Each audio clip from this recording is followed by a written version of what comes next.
Member for St. John's South, Mount Pearl. Thank you, Mr. Speaker. Let me start with some infrastructure realities in Newfoundland and Labrador. In Newfoundland and Labrador, we don't have superhighways. Most of the Trans-Canada across my province is two-lane. That's one lane going east, and that's the other lane going west. We don't even have trains, not in Newfoundland. We don't. They were taken out beginning in 1988. Labrador has trains to ship iron ore, but not passenger trains. But then much of Labrador, in the year of our Lord 2013, doesn't even have paved roads. How is that for an infrastructure problem? I was in Labrador West before Christmas, and the parking lot of the local high school is filled with snowmobiles. The rural way of life is a different way of life, a more rugged way of life. Rural infrastructure needs are different than urban infrastructure needs. Both are just as important. Here's a stark reality of Newfoundland and Labrador life. There are towns in my province, Mr. Speaker, with chlorine water treatment systems that do not operate. They are not turned on because the towns can't afford to run them. Here's another stark reality of Newfoundland and Labrador life, Mr. Speaker. There are towns that have had boil water orders, boil water advisories for 10, 15, and 20 years. Not months, Mr. Speaker, 10, 15, and 20 years, because the towns can't afford to fix the problems. On any given day in Newfoundland and Labrador, there could be 100 to 150 towns with boil water advisories. 100 to 150 towns with boil water advisories because the towns don't have the money to fix the water problems. The opposition motion before this House today by the tireless Member of Parliament for Trinity Spadina calls on the Conservative government to commit in the upcoming federal budget to a long-term, predictable federal infrastructure plan. Long-term, predictable infrastructure plan to fix crumbling infrastructure, to shorten commute times, and to improve Canada's lagging productivity. We've got traffic gridlock. We've got failing water systems. We've got potholed roads. We've got an infrastructure deficit, calculated as the total amount of investments needed to maintain and replace decaying municipal infrastructure of $171 billion, Mr. Speaker. $171 billion. These facts aren't debatable. They're stark realities of Canadian life. We need a long-term, predictable infrastructure plan. That's what municipalities are calling for. We don't need, Mr. Speaker, we don't need an ad hoc, budget-to-budget funding model favored by this Prime Minister that's better suited to photo ops rather than building strong communities. We need strong communities. We're trying to build those communities, those strong communities and towns, with 8-cent tax dollars, Mr. Speaker. By 8 cents, I mean that municipalities receive only 8 cents of Canada's tax revenue, 8%. And the work of municipalities is critical to your day-to-day life. Here's a quote that puts that in perspective, Mr. Speaker. The quote is from Randy Sims. He's the mayor of Mount Pearl in my riding of St. John's South Mount Pearl.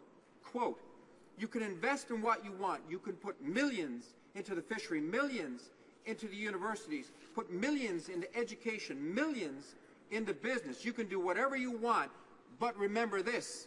If you don't invest in communities, in healthy communities, you can't have a healthy province. And if you don't have a healthy province, you can't build a healthy nation." The guys that get the 8 cents, they're like the hand that rocks the cradle. Now that brings the point home, Mr. Speaker. We can argue in this House about new jets. We can argue in this House about pipelines. We can argue about international trade deals. Those are important arguments to have, but they don't mean a thing, Mr. Speaker. They don't mean a thing if your road isn't fit to drive on, if your water isn't fit to drink, and if your bridge isn't safe to drive on. This country has got to take care of the basics. This country has got to get back to the basics. Healthy communities, healthy provinces, a healthy nation, simple math, policy 101.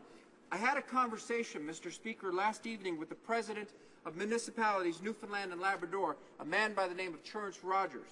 I asked Church what he wanted me to say, what message he wanted me to bring to the floor of the House of Commons. His message is exactly what's in this motion today, Mr. Speaker. He spoke about long-term, predictable funding. There are those words again. With more flexibility on how municipalities, especially, Mr. Speaker, small municipalities, spend the funding. Less restrictions, more dedicated infrastructure funding, as opposed to application-based infrastructure funding, which is where the politics seep into the system, which is where the rot begins. One of the biggest problems in Newfoundland today, Mr. Speaker, when it comes to transportation, is the Gulf of St. Lawrence ferry link. I recently took the ferry from Port aux Basques on the west coast of Newfoundland to North Sydney, Nova Scotia, and it cost me a total of, including an overnight berth, round trip, a total of $561.75. $561.75 round trip to travel about 360 kilometers.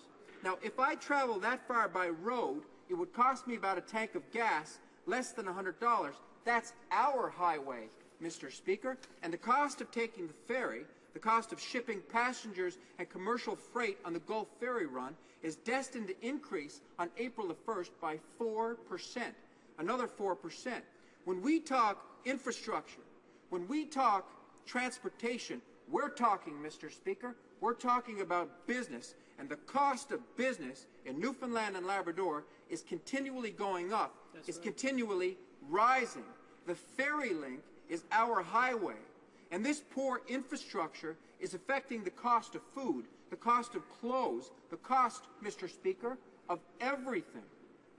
So, Mr. Speaker, what do we want from this motion, from this infrastructure plan? What should Canadians, what should Newfoundlanders and Labradorians take away from this?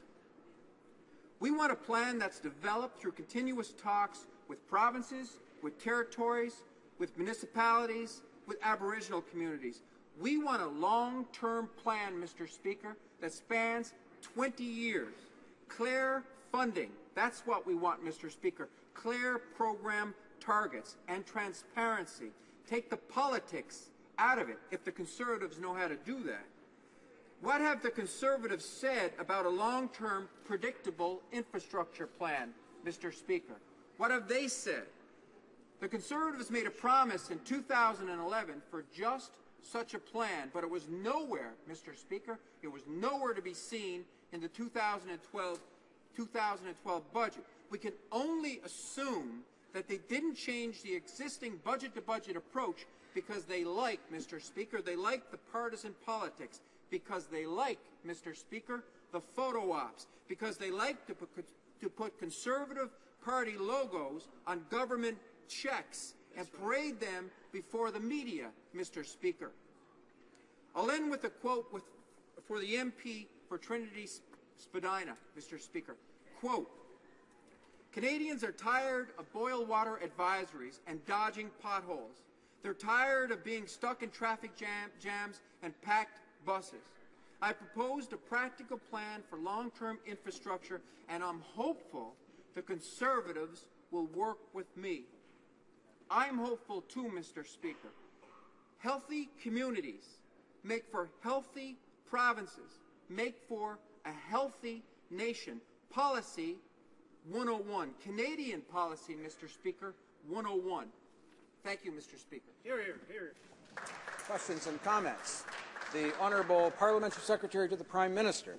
Well, thank you very much, Mr. Speaker. I'm delighted to be able to ask this member a question. This member would know full well, of course, that our government has made record investments into Newfoundland and Labrador in terms of infrastructure. We've recently assisted them with new hydroelectric power aspirations that they have in Newfoundland and Labrador, and I know that that's very important to that province. We bought new ferries to provide for people that need to navigate between Newfoundland and the mainland. I know we're certainly proud of that. You know, Mr. Speaker, this member seemed quite outraged at points in his speech. I know I was outraged and disappointed when I heard his comments about how he thought his pension should be enriched for being a member of Parliament here in this place. I think that's out of touch with most Canadians.